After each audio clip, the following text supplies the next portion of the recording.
பிஸ்மில்லாஹிர் ரஹ்மானிர் ரஹீம் வஸ்ஸலாத்து வஸ்ஸலாமு அலா ரசூலில்லாஹ் வ அலா ஆலிஹி ஹிஸ்பில்லாஹ் வ அஸ்ஹாபிஹி ஜுந்தில்லாஹ் வ பஅத். அஸ்ஸலாமு அலைக்கும் வ ரஹ்மத்துல்லாஹி வ பரகாத்துஹு. அன்பான மாணவ மாணவியர்களே, தொடர்ந்து குர்ஆன் மனன வகுப்பினுடைய பாடத்திலே வாரத்தில் ஒரு முறை தஜ்வீதினுடைய பாடம் என்கின்ற அடிப்படையில் வாரந்தோறும் ஞாயிற்றுக்கிழமை இந்த பாடம் நடத்தப்பட்டு வருகிறது. சென்ற வாரம் நாம் நடத்திய பாடம் என்னவென்றால், தஜ்வீதின் முறைப்படி குர்ஆனை லிஹன் இல்லாமல் ஓத வேண்டும். லிஹன் என்றால் தவறுகள். அந்த தவறுகள் என்பது இரண்டு வகையாக இருக்கிறது. ஒன்று லிஹனே ஜலி, அதாவது பெரிய தவறு. இன்னொன்று லிஹனே ஹஃபி, அதாவது சிறிய தவறு. குர்ஆனை பெரிய தவறின்படியும் ஓதிவிடக்கூடாது, சிறிய தவறின்படியும் ஓதிவிடக்கூடாது. இந்த பெரிய தவறு சிறிய தவறு ஆகிய இரு தவறுகளையும் தவிர்த்து உரிய முறை என்னவோ, என்ன சட்டமோ, எதை எப்படி உச்சரிக்க வேண்டுமோ அதன் பிரகாரம்தான் உச்சரிக்க வேண்டும் என்று தொடர்ந்து நாம் அதை தொடங்கி சென்ற வாரம் லிஹனே ஜலியை பற்றி நாம் பார்த்தோம். லிஹனே ஜலி என்றால் என்ன, லிஹனே ஜலி எதெல்லாம் லிஹனே ஜலியாக இருக்கிறது, அதாவது எதெல்லாம் பெரிய தப்பாக இருக்குது அப்படிங்கிறத சென்ற வாரத்தில் ஓரளவுக்கு உங்களுக்கு விளக்கமாக நாம் சொல்லியிருந்தோம்.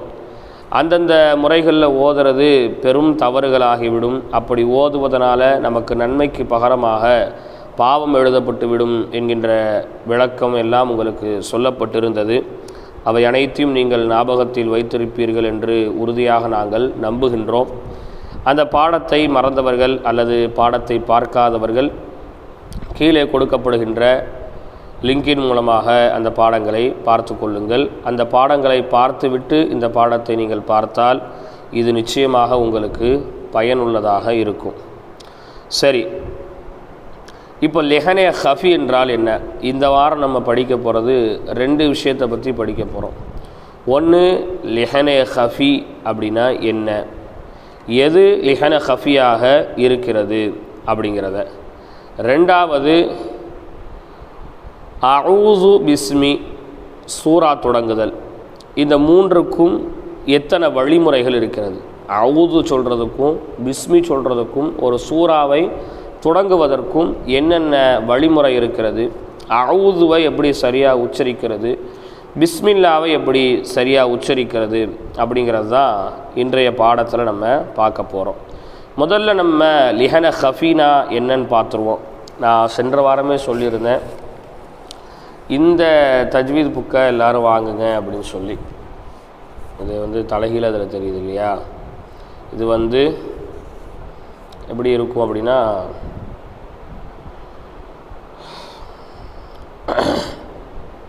ஹிதாயத்து சிபியான் ஃபி தஜ்வீதில் குர்ஆன் அப்படின்னு சொல்லக்கூடிய ஒரு பச்சை நிற புத்தகம்.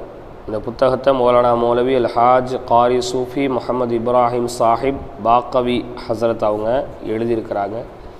இந்த பாடப்புத்தகம்தான் உங்களுக்கு நாம் நடத்துகிற புத்தகம். அதனால் இதை இன்ஷா அல்லாஹ் முடிஞ்ச அளவுக்கு நீங்கள் வாங்கிடுங்க அப்படின்னு சொல்லியிருந்தோம். அது போக இதை நான் பிடிஎஃபாக உங்களுக்கு கொடுக்குறேன் அப்படிங்கிறதையும் சொல்லியிருந்தேன். நான் பிடிஎஃபாக என்னால் அதை ரெடி பண்ண முடியாமல் ஆயிடுச்சு போன வாரம். இன்ஷா அல்லாஹ் இந்த வாரம் நாளைக்கு உங்களுக்கு இதை நான் மாணவர்களுக்கு, நமது தளத்தில் பயணிக்கக்கூடிய ஏறத்தாழ 40 மாணவர்களுக்கும் இதை நான் பிடிஎஃபாக இன்ஷா அல்லாஹ் கொடுத்துட்றேன். நமது மதரசா 2 தளங்களாக பிரிந்து 2 ஆசிரியருடைய தலைமையின் கீழ் மிக சிறப்பாக இயங்கி வருகிறது. 3வது ஒரு தளம் தொடங்கப்பட இருக்கிறது. 3வது ஒரு ஆசிரியரின் கீழ் சில மாணவர்கள் சேர தயாராக இருக்கிறார்கள், சில மாணவர்கள் சேர்ந்திருக்கின்றார்கள். சேர விரும்பக்கூடியவர்கள் கீழே கொடுக்கப்படக்கூடிய லிங்கின் மூலமாக நீங்கள் சேர்ந்து கொள்ளலாம். அல்லது கீழே கொடுக்கப்படக்கூடிய அலைபேசி எண்ணை தொடர்பு கொண்டு அவர்களிடத்திலே விவரங்களை கேட்டதற்கு பிறகு நீங்கள் இணைந்து கொள்ளலாம். முடிந்த அளவிற்கு அலைபேசியில் அழைக்காமல் உங்களுடைய கேள்விகளை நீங்கள் வாட்ஸ்அப்பிலே தொடர்ந்து கேட்டுக்கொள்ளுங்கள். மதரசாவினுடைய விவரங்களையும் நீங்கள் கேட்டுக்குங்க. சரி, இப்போது நாம் என்ன படிக்க போகிறோம் அப்படின்னு சொன்னால், லிஹனே ஹஃபி. லிஹனே ஹஃபி அப்படின்னா சின்ன தப்பு அப்படின்னு நம்ம சொல்லியிருந்தோம். சின்ன தப்பாக இருந்தாலும் அதை செய்யக்கூடாது. உதாரணமாக சொல்லப்போனால் எல்லோரும் கேட்கலாம், சின்ன சின்ன தவறு தானே, அது ஓதும்போது நமக்கு அப்படியே வந்துடும், அதை எப்படி நம்ம கண்ட்ரோல் பண்ணுறது அப்படின்னு நம்ம கேட்கலாம். சகோதரர்களே, சில நேரங்களில் சின்ன சின்ன விஷயங்கள் தான் ரொம்ப பெரிய ஒரு பாதிப்பை ஏற்படுத்திடும். பாம்பு, பெரிய பாம்பு கடித்தாலும் விஷம்தான், சின்ன பாம்பு கடித்தாலும் விஷம்தான். அதனால் பெரிய பாம்பு வந்தால் அடிப்போம், சின்ன பாம்பு வந்தால் வீட்டில் நம்மளுடைய படுக்கைக்கு பக்கத்தில் படுக்கட்டும் அப்படின்னு விடுவோமா? ஒரு பெரிய பாட்டில் நிறைய விஷம் குடித்தாலும் விஷம்தான், ஒரு சின்ன மூடியில் விஷம் குடித்தாலும் விஷம்தான். பெருசு சிறுசு அப்படிங்கிறது இங்கே நம்மளுடைய நோக்கம் இல்லை. தவறு சரி அப்படிங்கிறது தான் இங்கே நம்மளுடைய நோக்கமாக இருக்குது. தவறாக இருந்தால், அது ஒரு சின்ன தவறாக இருந்தாலும் நீங்கள் செய்யாதீங்க. ஏன் அப்படின்னா அல்லாஹ் குர்ஆனில் சொல்லும்போது, ஃபமை யஅமல் மிஸ்கால ஸர்ரத்தின் கைரன் யரா வமை யஅமல் மிஸ்கால ஸர்ரத்தின் ஷர்ரன் யரா. யார் இந்த உலகத்தில் ஒரு கடுகளவு நன்மையை செய்கிறாங்களோ அவங்களுக்கு அதற்கான கூலி நாளை மறுமை நாளில் நிச்சயம் உண்டு. அதே நேரத்தில் இந்த உலகத்தில் யார் ஒரு கடுகளவு பாவம் செய்கிறாங்களோ அந்த கடுகளவு பாவத்திற்கான தண்டனை நாளை மறுமையில் இருக்குது அப்படின்னு அல்லாஹ் சொல்லியிருக்கிறான். இப்போ குர்ஆனுடைய விஷயங்களில் தண்டனையை ஏற்படுத்துகிற மாதிரி பெரிய தவறையோ சிறிய தவறையோ நாம் முடிந்த அளவிற்கு செய்திடவே கூடாது. ஒரு நபருக்கு தஜ்வீதினுடைய சட்டங்கள் தெரியலை, தஜ்வீதினுடைய முறைகள் தெரியலை, ஆரம்ப காலகட்டங்களில் இருந்தே திக்கி தான் ஓதுறாங்க அப்படின்னா அவங்களுக்கு அல்லாஹ் கூலி இரட்டிப்பாக கொடுப்பான். திக்கி ஓதுறவங்களுக்கு இரட்டை கூலிகள் உண்டு என்று அல்லாஹ்வின் தூதர் சொன்னாங்க. தஜ்வீதுகள் தெரிந்தும் அதனுடைய முறைகள் தெரிந்ததற்கு பிறகும் நாம் என்ன செய்யக்கூடாது, அப்படி ஓத கூடக்கூடாது. அந்த தவறுகளிலிருந்து நம்மளுடைய நாவையும் நம்மளுடைய சிந்தனையும் நம்ம பாதுகாத்து கொள்ளணும். சரி வாங்க, இப்போ லிஹனே ஹஃபி சிறிய தவறு என்றால் என்ன அப்படின்னா, வல்லினமாக ஓத வேண்டிய இடங்களில் மெல்லினமாகவும், மெல்லினமாக ஓத வேண்டிய இடங்களில் வல்லினமாகவும் ஓதுவது தான் லிஹன ஹஃபி என்று சொல்லப்படும். வல்லினம் மெல்லினம் அப்படின்னா என்ன அப்படின்னா, ஒரு இடத்துல சப்தத்தை ரொம்ப அதிகப்படுத்தி கனமாக உச்சரிக்க வேண்டும். அப்படி கனமாக உச்சரிக்கப்படுவதற்கு வல்லினம் அப்படின்னு சொல்லுவோம். ஒரு சில இடங்களில் சப்தத்தை ரொம்ப மிருதுவாக்கி மென்மையாக உச்சரிக்க வேண்டும். அப்படி உச்சரிக்கக்கூடிய அந்த உச்சரிப்புக்கு மெல்லினம் என்று சொல்லப்படும். அப்போது லெஹனே ஹஃபி அப்படின்னா எங்கே சப்தத்தை உயர்த்தி அதிகப்படுத்தி சொல்லணுமோ அங்கே இலகுபடுத்தி சொல்வதும், எங்கே இலகுபடுத்தி சொல்லணுமோ அங்கே அதிகப்படுத்தி சொல்வதும் தான் லிஹனே ஹஃபி என்று சொல்லப்படும். உதாரணமாக நான் சொல்கிறேன், அல்லாஹ் அப்படிங்கிற ஒரு வார்த்தை இருக்குது. அல்லாஹ் அப்படிங்கிற ஒரு வார்த்தை இருக்குது. இந்த அல்லாஹ்ங்கிற வார்த்தை இருக்கு இல்லையா, இந்த அல்லாஹ்ங்கிற வார்த்தையை சில இடங்களில் நாம் வல்லினமாக உச்சரிக்கணும், சில இடங்களில் மெல்லினமாக உச்சரிக்கணும். வல்லினம் மெல்லினம், மெல்லினம் வல்லினம். வல்லினமாக உச்சரிக்க வேண்டிய இடங்களில் மெல்லினமாகவும், மெல்லினமாக உச்சரிக்க வேண்டிய இடங்களில் வல்லினமாகவும் நம்ம உச்சரிக்கணும். இப்படி ரெண்டையும் மாற்றி மாற்றி நம்ம உச்சரிச்சிட்டோம் சொன்னால் அது லிஹனே ஹஃபியில் போய் சேர்ந்துடும். ஒரு நபர் லிஹனே ஹஃபியை தொடர்ந்து செய்தால் அதுவே அவருக்கு லிஹன ஜலியாகவே மாறிடும். இப்போ உதாரணத்துக்கு பாருங்கள், அல்லாஹு அப்படின்னு ஒரு வார்த்தை இருக்குது, சரிங்களா? இப்போ இதுக்கு முன்னாடி ஒரு தால், அல்லாஹ்வுக்கு முன்னாடி ஒரு தால் கற்பனையில் நீங்கள் எழுதுனா கூட அப்படி எழுதிக்க. நோட்லாம் நீங்கள் கையில் வச்சுருந்தீங்க அப்படின்னா நோட்டில் நீங்கள் நினச்சிங்க தால் ஓட்டு அல்லாஹுன்னு எழுதிக்கங்க, அந்த தாலுக்கு மேலே ஜபர் போட்டுக்கங்க, சரிங்களா?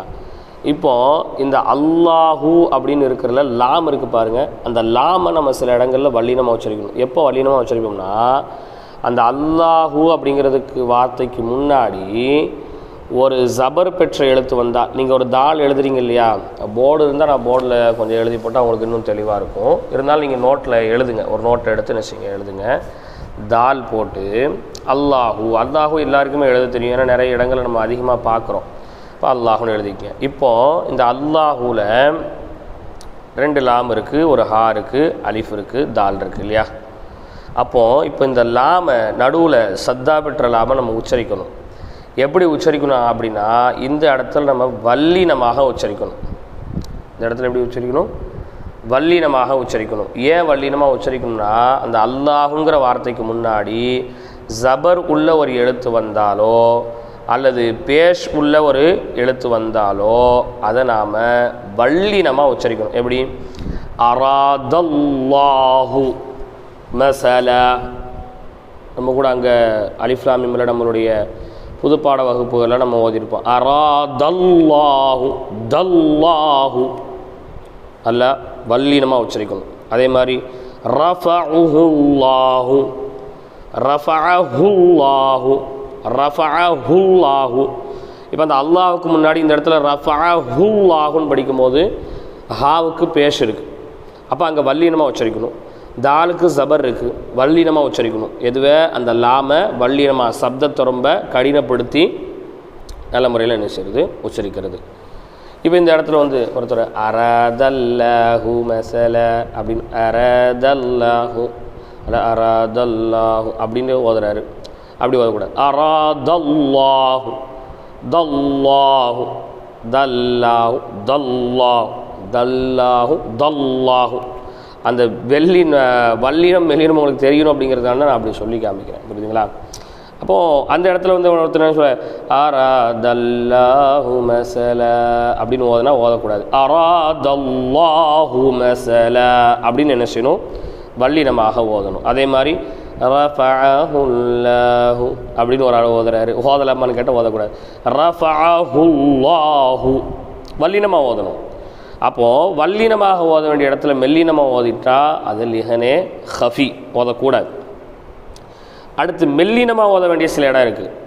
அந்த அல்லாஹுங்கிற வார்த்தைக்கு முன்னால் ஜேர் பெற்ற ஒரு எழுத்து வந்தால், ஜேர் ஜபர்னு என்ன தெரியுதா இல்லையா? ஒரு எழுத்துக்கு மேலே கோடு இருந்தால் அது ஜபரு, அதே மேலே சுழிச்சிருந்தால் அது பேஷ், அதே நேரத்தில் கீழே ஒரு கோடு இருந்தால் அது ஜேர். சில பேர் வந்து இன்னும் இது கூட எங்களுக்கு தெரியாதா நீங்கள் நினச்சிடாதீங்க, மறந்துருக்கலாம். அதாவது சில பேர் வந்து ஃபத்ஹா லம்மா கஸ்ரா அப்படின்ட்டு படிச்சிருப்பீங்க, சில பேர் ஜேர் ஜபர் பேஷனே படிச்சிருப்பீங்க, சில பேருக்கு மறந்துருக்கும். அதனால தான் அந்த மேலே கோடு கீழே கோடுங்கிறத உங்களுக்கு நான் சொன்னேன். இப்போது அல்லாஹு அப்படிங்கிற வார்த்தைக்கு முன்னாடி ஜேர் வச்ச ஒரு எழுத்து வந்தால் அப்போ மெல்லினமாக படிக்கணும். எப்படி? பிஸ்மில்லாஹிர் ரஹ்மான், தெரியுதா? பிஸ்மில்லாஹிர் ரஹ்மான், பிஸ்மில்லா மில்லா மெல்லினமாக இருக்குது. அங்கே வந்து பிஸ்மில்லாஹிர் ரஹ்மான் அப்படி படிக்க முடியாது.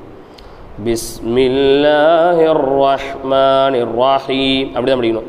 அங்கே அரதல்லாஹு ரஃபஅஹுல்லாஹு. அப்போது எந்த இடத்துல மெல்லினமாக படிக்கணுமோ அந்த இடத்துல வல்லினமாக படிச்சிட்டா லிஹனே ஹஃபி. எங்கே வல்லினமாக படிக்கணுமோ அங்கே மெல்லினமாக படிச்சிங்கன்னா அதுவும் லிஹனே ஹஃபி. இந்த லிஹனே ஹஃபியாக ஓதுவது தடுக்கப்பட்டது. அப்படி ஓதவே கூடாது.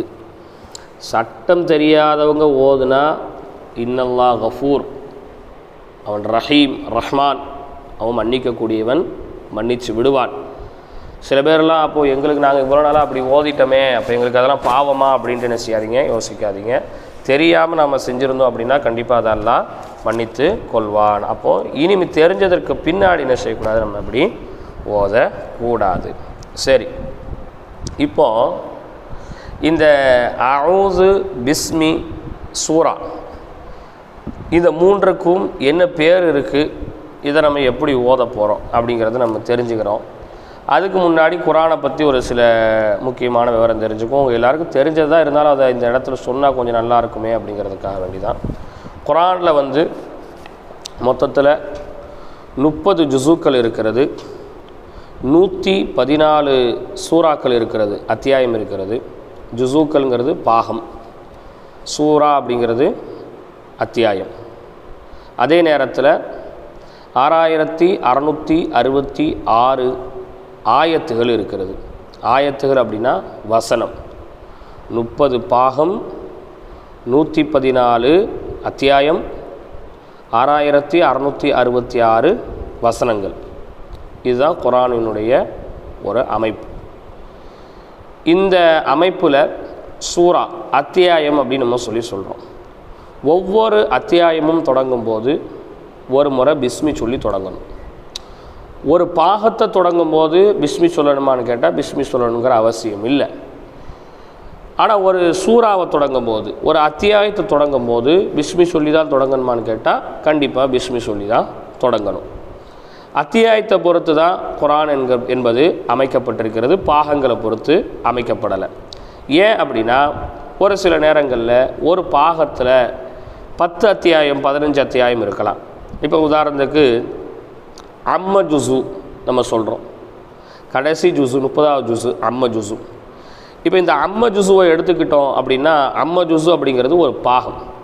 இந்த பாகத்துக்குள்ளே நிறைய அத்தியாயம் சூறாக்கள் என்பது இருக்கிறது. குறைஞ்சது ஒரு 15 அத்தியாயம் இருக்கும்னு நினைக்கிறேன், சரியான முறையில் நான் என்னல ஒரு 15 அத்தியாயத்துக்கு மேலேயாவது என்ன செய்யலாம் இருக்கலாம், சூறா இருக்கலாம். அப்போ இந்த ஒவ்வொரு அத்தியாயம் தொடங்கும் போது தான் அந்த அத்தியாயத்தில் தான் டாப்பிக்கு புதுசாக வரும். ஒரு பாகத்தில் ஒரு அத்தியாயத்தில் வந்து 4 பாகம் 5 ஒரு பாகத்தில் நிறைய அத்தியாயம் வருதா இல்லையா? ஒரு பாகத்தில் வந்து அல்லாஹ்தாலா அத்தியாயங்கள் அதிகமாக இருந்ததுன்னா அந்த அத்தியாயத்தில் புது டாப்பிக்குகள், ஒரு அத்தியாயத்தில் ஒரு டாபிக் எல்லாம் பேசியிருக்காங்கன்னா அடுத்த அத்தியாயத்தில் அடுத்த டாபிக் என்ன செய்வோம் பேசுவோம். அப்போது புது டாபிக் ஒன்று ஆரம்பிக்கும் போது நம்ம என்ன செய்கிறதுங்க, பிஸ்மி சொல்லி ஆரம்பிக்கிறது. புரியுதா உங்களுக்கு? புது டாபிக் ஒன்று ஆரம்பிக்கும் போது பிஸ்மி சொல்லி நம்ம ஆரம்பிக்கிறோம். இப்போ சூரத்துல் பக்ராவை எடுத்துக்குவோம், ஏறத்தாழ ஒரு 3.25 ஜுஸுக்கு மேலே வருது. அப்போ அதில் சயக்கூலுங்கிறது ஒரு அத்தியாயம், ஒரு பாகம் இருக்குது, ஒரு ஜுஸு இருக்குது. பக்ரா ஆரம்பிக்கும் போது தான் பிஸ்மி சொல்லுவோம். அப்புறம் அப்படியே அந்த சூறா ஓதிக்கிட்டே போகும்போது சயக்கூலு சுஃபா மினன் நாஸின்னு தான் நம்ம ஓதுவோமே தவிர அங்கே பிஸ்மி சொல்லி சயக்கூலுன்னு ஆரம்பிக்க மாட்டோம். குர்ஆன்லேயும் அப்படி இருக்காது. இங்கே குர்ஆன் வந்து இந்தியா பிரிண்டான குர்ஆனாக இருக்கட்டும், பங்களாதேஷாக இருக்கட்டும், ரஷ்யாவாக இருக்கட்டும், அமெரிக்கா இருக்கட்டும், அரபு நாடுகளில் உள்ளதாக இருக்கட்டும், துபாயில் இருக்கிறதா இருக்கட்டும், எந்த நாட்டினுடைய குர்ஆனுடைய பிரதியை நீங்கள் எடுத்து பார்த்தாலும் சூறாவுக்கு மேலே தான் பிஸ்மியை கொடுத்துருப்பாங்களே தவிர ஜுஸுக்கு மேலே எங்கேயுமே பிஸ்மி கொடுத்துருக்க மாட்டாங்க. ஏன்னா பிஸ்மி வந்து சூறா ஓதும் போது தான் பிஸ்மி சொல்லி ஆரம்பிக்கணும். அப்போது அந்த சூறாவை ஓதும்போது அவுசு பிஸ்மியை எப்படியெல்லாம் ஓதலாம் அப்படிங்கிறத பற்றி தான் இன்றைக்கி பாடத்தில் நம்ம நினச்ச போகிறோம், கொஞ்சம் விளக்கமாக சொல்ல போகிறோம். இந்த அவுசுக்கு வந்து தஜ்வீதில் தஅவுஸ் அப்படின்பாங்க. அவுசுக்கு என்ன சொல்லுவாங்க? தஅவுஸ் அப்படிங்கிறத அரபியில் சொல்லுவாங்க. பிஸ்மில்லாவுக்கு பஸ்மலா அப்படின்னு என்ன செய்வாங்க சொல்லுவாங்க. சூறாவுக்கு சூரா அப்படின்னு சொல்லி சொல்லுவாங்க. நீங்கள் வந்து தஜ்வீதினுடைய பாட புத்தகத்தில் எத்தனாவது பக்கத்தை எடுக்கணும் அப்படின்னா 22வது பக்கத்தில் 4வது பாடம். தமிழ்லேயே உங்களுக்கு அங்கே தலையங்கம் கொடுத்துருப்பாங்க. தஅவுஸ், பஸ்மலா, சூரா ஆகிய விவரங்கள். தஅவுஸ் அப்படின்னா அஊஸு பில்லாஹி மினஷ் ஷைத்தானிர் ரஜீம், அதனுடைய சுருக்கம் தான் தஅவுஸ். பஸ்மலா அப்படின்னு சொன்னால் பிஸ்மில்லாஹிர் ரஹ்மானிர் ரஹீம், அதனுடைய சுருக்கம் தான் பஸ்மலா. சூரான்னு சொன்னால் சூரா தான், அது எந்த சூறா வேணால் இருக்கலாம். ஆகிய விவரங்கள், இதை பற்றி என்ன விவரம் இருக்கிறது முன்னாடியே நம்ம சொல்லியிருக்கோம். இந்த புத்தகம் வந்து ஒரு கேள்வியை எழுப்பி அதற்கான பதில் சொல்லக்கூடிய அந்த வடிவத்தில் தான் என்ன செய்யப்படுது, இதனுடைய போங்கு இருக்கிறது. அப்போது முதல் வினாவாக என்ன கேட்குறாங்க அப்படின்னா, தஅவுஸ் என்றால் என்ன? தஅவுஸ்னு மேலே தலையங்கம் கொடுத்துருக்கீங்க இல்லையா, அந்த தஅவுஸ்னா என்ன அப்படிங்கிற ஒரு கேள்வி. அந்த கேள்விக்கு அவங்களே அதற்கே பதில் சொல்லிடுறாங்க பாருங்கள். அஊஸு பில்லாஹி மினஷ் ஷைத்தானிர் ரஜீம் என்று ஓதுவதாகும். தஅவுஸ் அப்படின்னு சொன்னால் நீங்கள் அது ஏதோ புதுசாக ஒரு வார்த்தை அல்லது புதுசாக வேறு ஏதோ ஒன்று இருக்குது அப்படின்னு நீங்கள் என்ன நினச்சிடாதீங்க. தஅவுஸ்னா என்னங்க?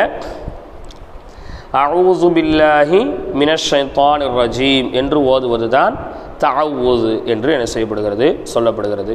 அடுத்த வினாவை பாருங்கள். பஸ்மலா என்றால் என்ன? பஸ்மலானா என்ன அப்படின்னா அது புதிய வார்த்தை இல்லை, அதுக்கே கீழே அவங்களே விடையை கொடுத்துருவாங்க பாருங்கள். பிஸ்மில்லாஹிர் ரஹ்மானிர் ரஹீம் என்று ஓதுவதாகும். சரிங்களா? அப்போது இந்த அவுஸு ஓதுவதையும் பிஸ்மி ஓதுறதையும் ஒரு சூறாவை தொடங்குறதையும் எப்படி நம்ம தொடங்குறது அப்படின்னா, ஒன்று அவுஸை தனியாக சொல்லிவிட்டு பிஸ்மியை தனியாக சொல்லிவிட்டு அப்புறம் சூறாவை தனியாக ஆரம்பிக்கிறதா, அல்லது அவுஸையும் பிஸ்மியும் ஒன்றா சொல்லிவிட்டு சூறாவை தனியாக தொடங்க ஆரம்பிக்கிறதா, அல்லது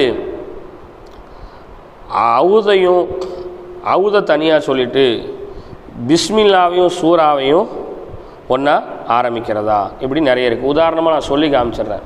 இப்போ வந்து இதுக்கு ஒரு 4 வழிமுறையை சொல்கிறாங்க. எத்தனை வழிமுறையை சொல்கிறாங்க? ஒரு 4 வழிமுறை.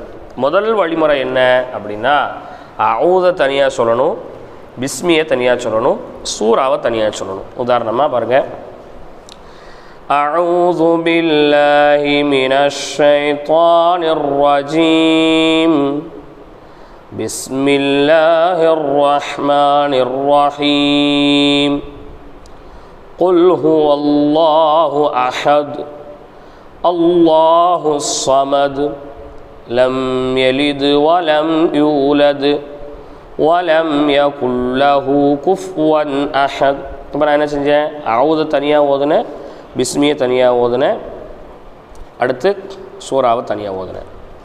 இப்போ சேர்ந்து ஓதும்போது எப்படி ஓதுறது, அஊது பில்லாஹி மினஷ் ஷைத்தானிர் ரஜீம் பிஸ்மில்லாஹிர் ரஹ்மானிர் ரஹீம் குல் ஹுவல்லாஹு அஹத். இது மூணையும் சேர்த்து ஓதுறது, இது மூணையும் சேர்த்து ஓதுறது. அதே நேரத்தில் பாருங்கள், அஊதையும் பிஸ்மியும் ஒன்றா ஓதிக்கிறது. அஊது பில்லாஹி மினஷ் ஷைத்தானிர் ரஜீம் பிஸ்மில்லாஹிர் ரஹ்மானிர் ரஹீம் குல் ஹுவல்லாஹு அஹத் தனியாக ஆரம்பிக்கிறது. அடுத்து பாருங்கள், அஊதை வந்து தனியாக ஓதிட்டு பிஸ்மியும் சூராவையும் சேர்த்து வருது.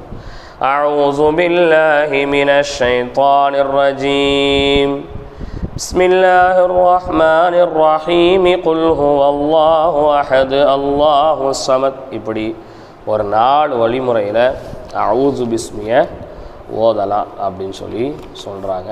அதற்கான ஒரு கட்டமும் இங்கே கொடுக்கப்பட்டிருக்கு. அதை இன்ஷா அல்லாஹ் கவனத்தோடு பார்த்து கொள்ளுங்கள். இன்ஷா அல்லாஹ் அடுத்தடுத்த பாடங்களை நாளைக்கு அடுத்த வாரம் 25ஆம் பக்கத்தில் இருந்து முக்கியமான பாடங்களை இன்ஷா அல்லாஹ் தொடங்குவோம். அஸ்ஸலாமு அலைக்கும் வரஹ்மத்துல்லாஹி வபரகாத்துஹு.